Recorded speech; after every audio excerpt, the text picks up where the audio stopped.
श्रीगणेशाय नमः। प्रणम्य शिरसा देवं गौरीपुत्रं विनायकं भक्तावासं स्मरे नित्यम् आयुष्कामार्थसिद्धये। प्रथमं वक्रतुण्डं च एकदन्तं द्वितीयकं तृतीयकं कृष्णपिङ्गाक्षं गजवक्त्रं चतुर्थकं लम्बोदरं पञ्चमं च षष्ठमं विकटमेव च सप्तमं विघ्नराजेन्द्रं धूम्रवर्णं तथाष्टकं नवमं भालचन्द्रं च दशमं तु विनायकम् एकादशं च गणपतिं द्वादशैतु गजानन द्वादशैतानि नामानि त्रिस्सन्धीय पठेन्नर न च विघ्नभयन्तस्य सर्वसिद्धिकरं प्रभो विद्यार्थी लभते विद्या धनार्थी लभते धनं पुत्रार्थी लभते पुत्रा मोक्षार्थी लभते गतिम् जपेत् गणपतिस्तोत्रं षड्भिर्मासे फलं लभेत् संवत्सरेण सिद्धिं च लभते नात्र संशयः अष्टभ्यो ब्राह्मणेभ्यश्च लिखित्वा य समर्पयेत् तस्य विद्या भवेत् सर्वा गणेशस्य प्रसादता इति श्री नारदपुराणे सङ्कटनाशनं नाम गणपतिस्तोत्रं सम्पूर्णम्।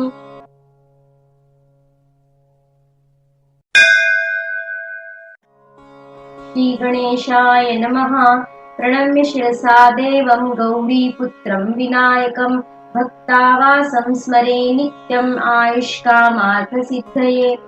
प्रथमं वक्रतुण्डं च एकदन्तं द्वितीयकं तृतीयकं कृष्णपिङ्गाक्षं गजवक्त्रं चतुर्थकं लम्बोदरं पञ्चमं च षष्ठमं विकटमेव च सप्तमं विघ्नराजेन्द्रं धूम्रवर्णं तथाष्टकं नवमं भालचन्द्रं च दशमं तु विनायकम् एकादशं च गणपतिं द्वादशैतु गजानन द्वादशैतानि नामानि त्रिस्सन्धीय पठेन्नर न च विघ्नभयन्तस्य सर्वसिद्धिकरं प्रभो विद्यार्थी लभते विद्या धनार्थी लभते धनं पुत्रार्थी लभते पुत्रा मोक्षार्थी लभते गतिम् जपेत् गणपतिस्तोत्रं षड्भिर्मासे फलं लभेत् संवत्सरेण सिद्धिं च लभते नात्र संशयः अष्टभ्यो ब्राह्मणेभ्यश्च लिखित्वा य समर्पयेत् तस्य विद्या भवेत् सर्वा गणेशस्य प्रसादता इति श्री नारदपुराणे सङ्कटनाशनं नाम गणपतिस्तोत्रं सम्पूर्णम्। श्रीगणेशाय नमः। प्रणम्य शिरसा देवं गौरीपुत्रं विनायकं भक्तावासं स्मरे नित्यम् आयुष्कामार्थसिद्धये।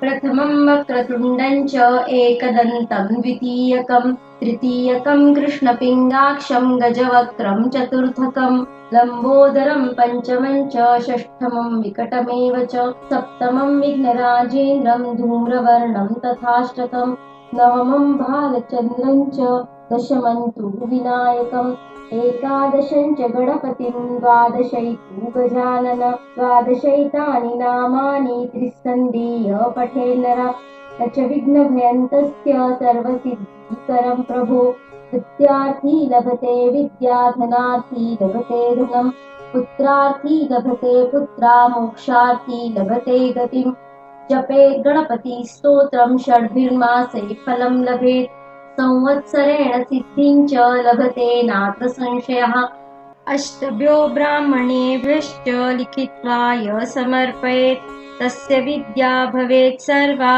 गणेशस्य प्रसादता इति श्री नारदपुराणे सङ्कटनाशनं नाम गणपतिस्तोत्रं सम्पूर्णम्।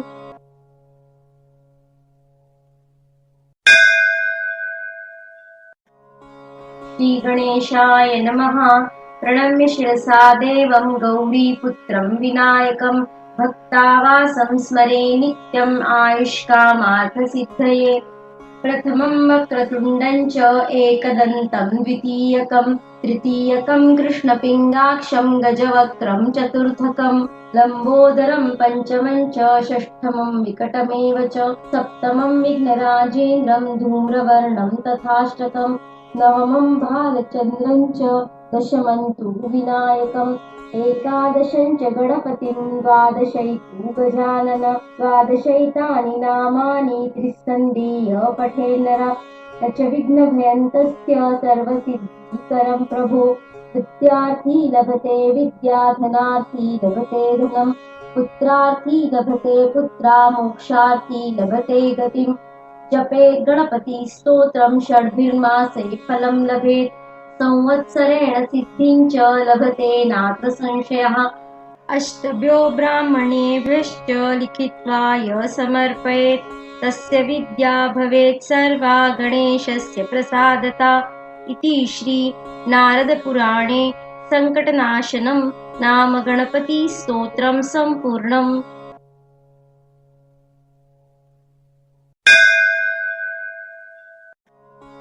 श्रीगणेशाय नमः।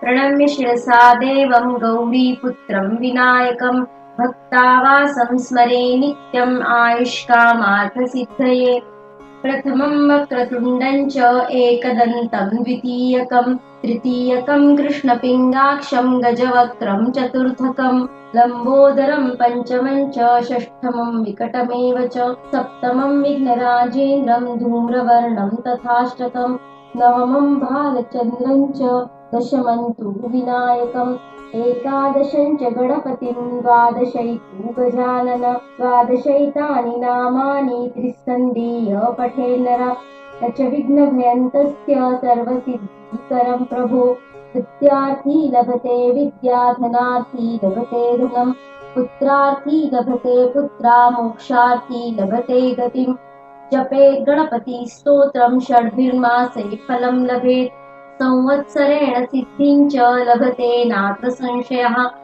अष्टभ्यो ब्राह्मणेभ्यश्च लिखित्वा य समर्पयेत् तस्य विद्या भवेत् सर्वा गणेशस्य प्रसादता इति श्री नारदपुराणे सङ्कटनाशनं नाम गणपतिस्तोत्रं सम्पूर्णम्।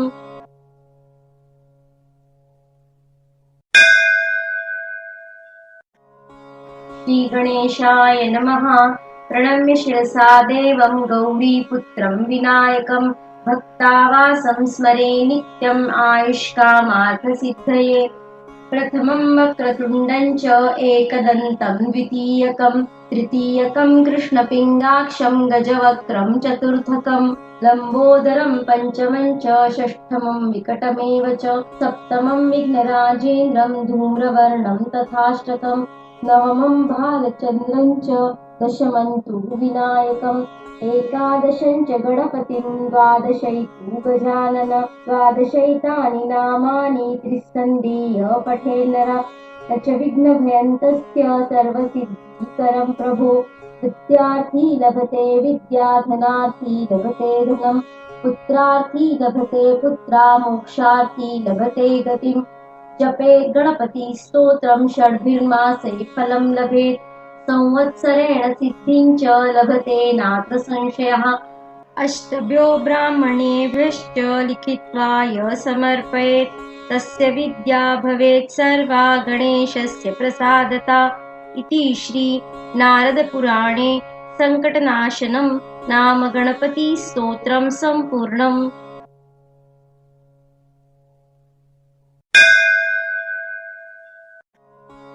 श्रीगणेशाय नमः।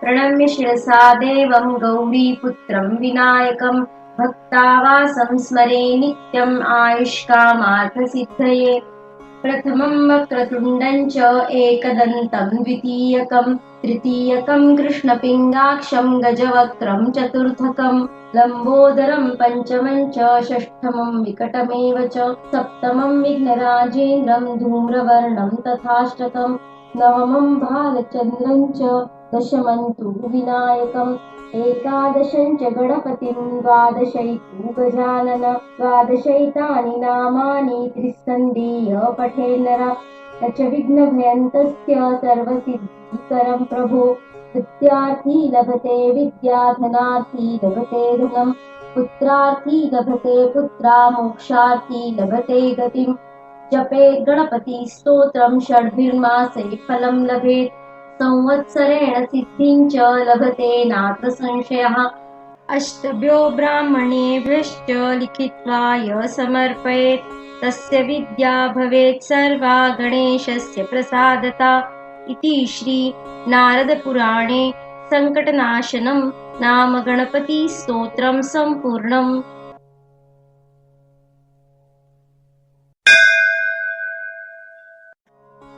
श्रीगणेशाय नमः। प्रणम्य शिरसा देवं गौरीपुत्रं विनायकं भक्तावासं स्मरे नित्यम् आयुष्कामार्थसिद्धये। प्रथमं वक्रतुण्डं च एकदन्तं द्वितीयकं तृतीयकं कृष्णपिङ्गाक्षं गजवक्त्रं चतुर्थकं लम्बोदरं पञ्चमं च षष्ठमं विकटमेव च सप्तमं विघ्नराजेन्द्रं धूम्रवर्णं तथाष्टकम् नवमं भालचन्द्रं च दशमं तु विनायकम् एकादशं च गणपतिं द्वादशैतु गजानन द्वादशैतानि नामानि त्रिस्कन्धीय पठेन्नर न च विघ्नभयन्तस्य सर्वसिद्धिकरं प्रभो विद्यार्थी लभते विद्या धनार्थी लभते धनं पुत्रार्थी लभते पुत्रा मोक्षार्थी लभते गतिम् जपेत् गणपतिस्तोत्रं षड्भिर्मासे फलं लभेत् संवत्सरेण सिद्धिं च लभते नात्र संशयः। अष्टभ्यो ब्राह्मणेभ्यश्च लिखित्वा य समर्पयेत् तस्य विद्या भवेत् सर्वा गणेशस्य प्रसादता इति श्री नारदपुराणे संकटनाशनं नाम गणपतिस्तोत्रं सम्पूर्णम्।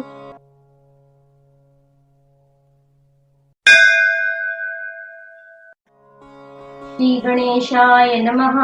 प्रणम्य शिरसा देवं गौरीपुत्रं विनायकं भक्तावासं स्मरे नित्यम् आयुष्कामार्थसिद्धये।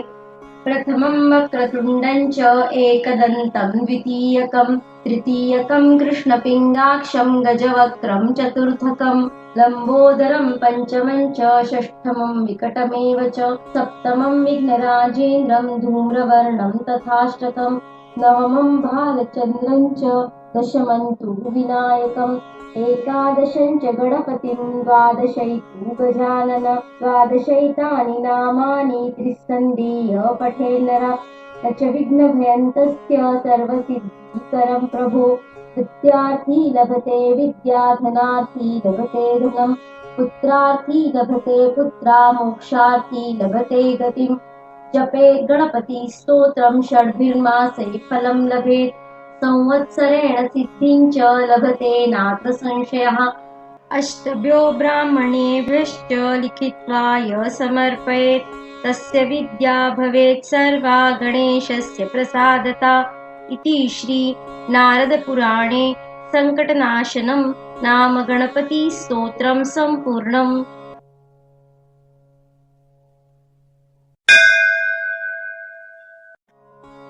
श्रीगणेशाय नमः। प्रणम्य शिरसा देवं गौरीपुत्रं विनायकं भक्तावासं स्मरे नित्यम् आयुष्कामार्थसिद्धये। प्रथमं वक्रतुण्डं च एकदन्तं द्वितीयकं तृतीयकं कृष्णपिङ्गाक्षं गजवक्त्रं चतुर्थकं लम्बोदरं पञ्चमं च षष्ठमं विकटमेव च सप्तमं विघ्नराजेन्द्रं धूम्रवर्णं तथाष्टकम् नवमं भालचन्द्रं च दशमं तु विनायकम् एकादशं च गणपतिं द्वादशैतु गजानन द्वादशैतानि नामानि त्रिस्कन्धीय पठेन्नर न च विघ्नभयन्तस्य सर्वसिद्धिकरं प्रभो विद्यार्थी लभते विद्या धनार्थी लभते धनं पुत्रार्थी लभते पुत्रा मोक्षार्थी लभते गतिम् जपेत् गणपतिस्तोत्रं षड्भिर्मासे फलं लभेत् संवत्सरेण सिद्धिं च लभते नात्र संशयः। अष्टभ्यो ब्राह्मणेभ्यश्च लिखित्वा य समर्पयेत् तस्य विद्या भवेत् सर्वा गणेशस्य प्रसादता इति श्री नारदपुराणे संकटनाशनं नाम गणपतिस्तोत्रं सम्पूर्णम्।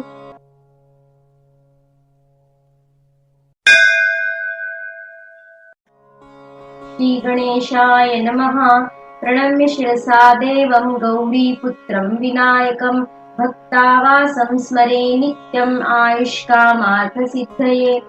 प्रथमं वक्रतुण्डं च एकदन्तं द्वितीयकं तृतीयकं कृष्णपिङ्गाक्षं गजवक्त्रं चतुर्थकं लम्बोदरं पञ्चमं च षष्ठमं विकटमेव च सप्तमं विघ्नराजेन्द्रं धूम्रवर्णं तथाष्टकं नवमं भालचन्द्रं च दशमं तु विनायकम् एकादशं च गणपतिं द्वादशैतु गजानन द्वादशैतानि नामानि त्रिस्सन्धीय पठेन्नर न च विघ्नभयन्तस्य सर्वसिद्धिकरं प्रभो विद्यार्थी लभते विद्या धनार्थी लभते धनं पुत्रार्थी लभते पुत्रा मोक्षार्थी लभते गतिं जपेत् गणपतिस्तोत्रं षड्भिर्मासे फलं लभेत् संवत्सरेण सिद्धिं च लभते नात्र संशयः अष्टभ्यो ब्राह्मणेभ्यश्च लिखित्वा य समर्पयेत् तस्य विद्या भवेत् सर्वा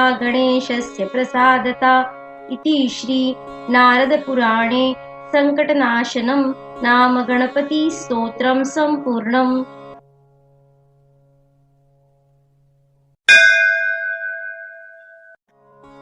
श्रीगणेशाय नमः। प्रणम्य शिरसा देवं गौरीपुत्रं विनायकं भक्तावासं स्मरे नित्यम् आयुष्कामार्थसिद्धये। प्रथमं वक्रतुण्डं च एकदन्तं द्वितीयकं तृतीयकं कृष्णपिङ्गाक्षं गजवक्त्रं चतुर्थकं लम्बोदरं पञ्चमं च षष्ठमं विकटमेव च सप्तमं विघ्नराजेन्द्रं धूम्रवर्णं तथाष्टकं नवमं भालचन्द्रं च दशमं तु विनायकम् एकादशं च गणपतिं द्वादशैतु गजानन द्वादशैतानि नामानि त्रिस्सन्धीय पठेन्नर न च विघ्नभयन्तस्य सर्वसिद्धिकरं प्रभो विद्यार्थी लभते विद्या धनार्थी लभते धनं पुत्रार्थी लभते पुत्रा मोक्षार्थी लभते गतिं जपेत् गणपतिस्तोत्रं षड्भिर्मासे फलं लभेत् संवत्सरेण सिद्धिं च लभते नात्र संशयः अष्टभ्यो ब्राह्मणेभ्यश्च लिखित्वा य समर्पयेत् तस्य विद्या भवेत् सर्वा गणेशस्य प्रसादता इति श्री नारदपुराणे सङ्कटनाशनं नाम गणपतिस्तोत्रं सम्पूर्णम्।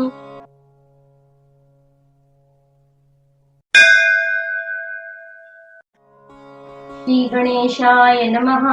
प्रणम्य शिरसा देवं गौरीपुत्रं विनायकं भक्तावासं स्मरे नित्यम् आयुष्कामार्थसिद्धये।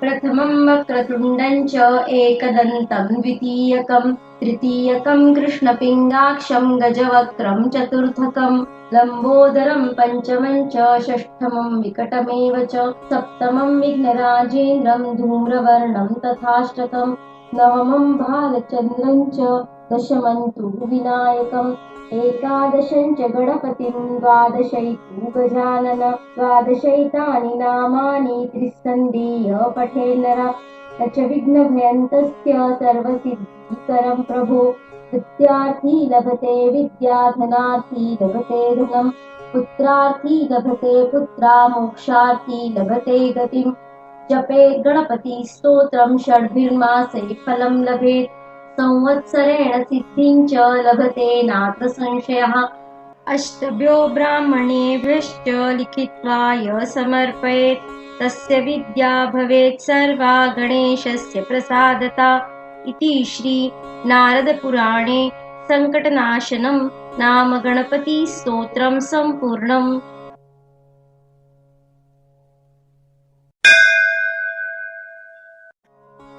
श्रीगणेशाय नमः। प्रणम्य शिरसा देवं गौरीपुत्रं विनायकं भक्तावासं स्मरे नित्यम् आयुष्कामार्थसिद्धये। प्रथमं वक्रतुण्डं च एकदन्तं द्वितीयकं तृतीयकं कृष्णपिङ्गाक्षं गजवक्त्रं चतुर्थकं लम्बोदरं पञ्चमं च षष्ठमं विकटमेव च सप्तमं विघ्नराजेन्द्रं धूम्रवर्णं तथाष्टकं नवमं भालचन्द्रं च दशमं तु विनायकम् एकादशं च गणपतिं द्वादशैतु गजानन द्वादशैतानि नामानि त्रिस्सन्धीय पठेन्नर न च विघ्नभयन्तस्य सर्वसिद्धिकरं प्रभो विद्यार्थी लभते विद्या धनार्थी लभते धनम् पुत्रार्थी लभते पुत्रा मोक्षार्थी लभते गतिम् जपेत् गणपति स्तोत्रं षड्भिर्मासे फलं लभेत् संवत्सरेण सिद्धिं च लभते नात्र संशयः अष्टभ्यो ब्राह्मणेभ्यश्च लिखित्वा य समर्पयेत् तस्य विद्या भवेत् सर्वा गणेशस्य प्रसादता इति श्री नारदपुराणे सङ्कटनाशनं नाम गणपतिस्तोत्रं सम्पूर्णम्।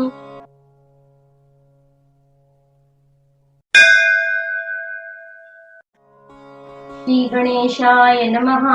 प्रणम्य शिरसा देवं गौरीपुत्रं विनायकं भक्तावासं स्मरे नित्यम् आयुष्कामार्थसिद्धये प्रथमं वक्रतुण्डं च एकदन्तं द्वितीयकं तृतीयकं कृष्णपिङ्गाक्षं गजवक्त्रं चतुर्थकं लम्बोदरं पञ्चमं च षष्ठमं विकटमेव च सप्तमं विघ्नराजेन्द्रं धूम्रवर्णं तथाष्टकम् नवमं भालचन्द्रं च दशमं तु विनायकम् एकादशं च गणपतिं द्वादशैतु गजानन द्वादशैतानि नामानि त्रिस्सन्धीय पठेन्नर न च विघ्नभयन्तस्य सर्वसिद्धिकरं प्रभो विद्यार्थी लभते विद्या धनार्थी लभते धनम् पुत्रार्थी लभते पुत्रा मोक्षार्थी लभते गतिम् जपेत् गणपति स्तोत्रं षड्भिर्मासे फलं लभेत् संवत्सरेण सिद्धिं च लभते नात्र संशयः अष्टभ्यो ब्राह्मणेभ्यश्च लिखित्वा य समर्पयेत् तस्य विद्या भवेत् सर्वा गणेशस्य प्रसादता इति श्री नारदपुराणे सङ्कटनाशनं नाम गणपतिस्तोत्रं सम्पूर्णम्।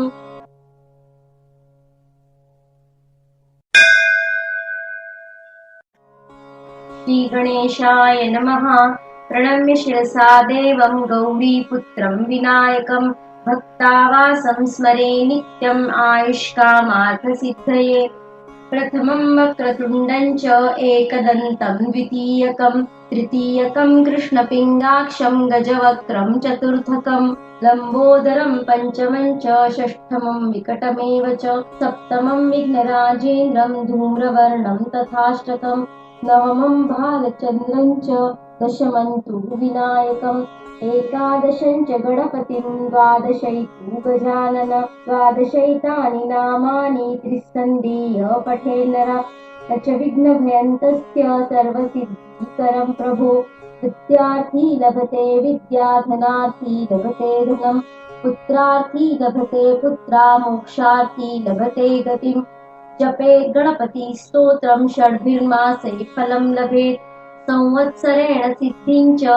लभते नात्र संशयः अष्टभ्यो ब्राह्मणेभ्यश्च लिखित्वा य समर्पयेत् तस्य विद्या भवेत् सर्वा गणेशस्य प्रसादता इति श्री नारदपुराणे सङ्कटनाशनं नाम गणपतिस्तोत्रं सम्पूर्णम्।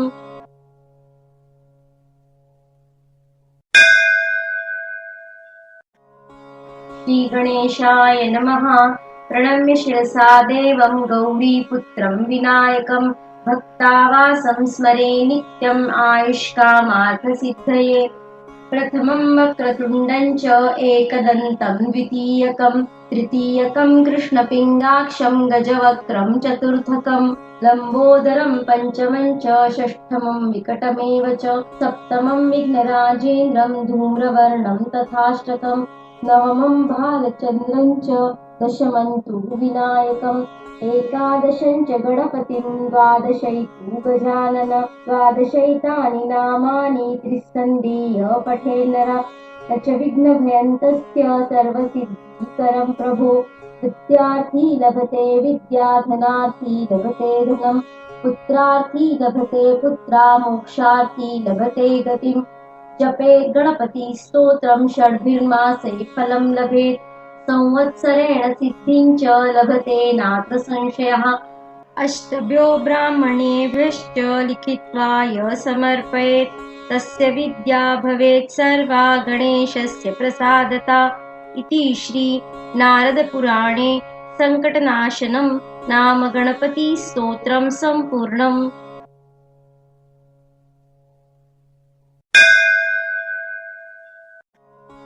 श्रीगणेशाय नमः। प्रणम्य शिरसा देवं गौरीपुत्रं विनायकं भक्तावासं स्मरे नित्यम् आयुष्कामार्थसिद्धये। प्रथमं वक्रतुण्डं च एकदन्तं द्वितीयकं तृतीयकं कृष्णपिङ्गाक्षं गजवक्त्रं चतुर्थकं लम्बोदरं पञ्चमं च षष्ठमं विकटमेव च सप्तमं विघ्नराजेन्द्रं धूम्रवर्णं तथाष्टकम् नवमं भालचन्द्रं च दशमं तु विनायकम् एकादशं च गणपतिं द्वादशैतु गजानन द्वादशैतानि नामानि त्रिस्कन्धीय पठेन्नर न च विघ्नभयन्तस्य सर्वसिद्धिकरं प्रभो विद्यार्थी लभते विद्या धनार्थी लभते धनं पुत्रार्थी लभते पुत्रा मोक्षार्थी लभते गतिम् जपेत् गणपतिस्तोत्रं षड्भिर्मासे फलं लभेत् संवत्सरेण सिद्धिं च लभते नात्र संशयः। अष्टभ्यो ब्राह्मणेभ्यश्च लिखित्वा य समर्पयेत् तस्य विद्या भवेत् सर्वा गणेशस्य प्रसादता इति श्री नारदपुराणे संकटनाशनं नाम गणपतिस्तोत्रं सम्पूर्णम्।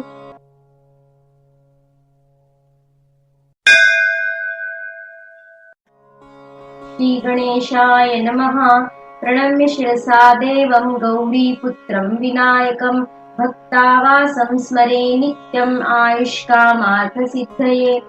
प्रथमं वक्रतुण्डं च एकदन्तं द्वितीयकं तृतीयकं कृष्णपिङ्गाक्षं गजवक्त्रं चतुर्थकं लम्बोदरं पञ्चमं च षष्ठमं विकटमेव च सप्तमं विघ्नराजेन्द्रं धूम्रवर्णं तथाष्टकम् नवमं भालचन्द्रं च दशमं तु विनायकम् एकादशं च गणपतिं द्वादशैतु गजानन द्वादशैतानि नामानि त्रिस्कन्धीय पठेन्नर न च विघ्नभयन्तस्य सर्वसिद्धिकरं प्रभो विद्यार्थी लभते विद्या धनार्थी लभते धनं पुत्रार्थी लभते पुत्रा मोक्षार्थी लभते गतिम् जपेत् गणपतिस्तोत्रं षड्भिर्मासे फलं लभेत् संवत्सरेण सिद्धिं च लभते नात्र संशयः। अष्टभ्यो ब्राह्मणेभ्यश्च लिखित्वा य समर्पयेत् तस्य विद्या भवेत् सर्वा गणेशस्य प्रसादता इति श्री नारदपुराणे संकटनाशनं नाम गणपतिस्तोत्रं सम्पूर्णम्।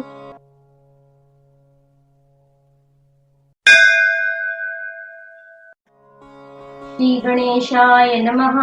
प्रणम्य शिरसा देवं गौरीपुत्रं विनायकं भक्तावासं स्मरे नित्यम् आयुष्कामार्थसिद्धये। प्रथमं वक्रतुण्डं च एकदन्तं द्वितीयकं तृतीयकं कृष्णपिङ्गाक्षं गजवक्त्रं चतुर्थकं लम्बोदरं पञ्चमं च षष्ठमं विकटमेव च सप्तमं विघ्नराजेन्द्रं धूम्रवर्णं तथाष्टकम् नवमं भालचन्द्रं च दशमं तु विनायकम् एकादशं च गणपतिं द्वादशैतु गजानन द्वादशैतानि नामानि त्रिस्कन्धीय पठेन्नर न च विघ्नभयन्तस्य सर्वसिद्धिकरं प्रभो विद्यार्थी लभते विद्या धनार्थी लभते धनं पुत्रार्थी लभते पुत्रा मोक्षार्थी लभते गतिम् जपेत् गणपतिस्तोत्रं षड्भिर्मासे फलं लभेत् संवत्सरेण सिद्धिं च लभते नात्र संशयः।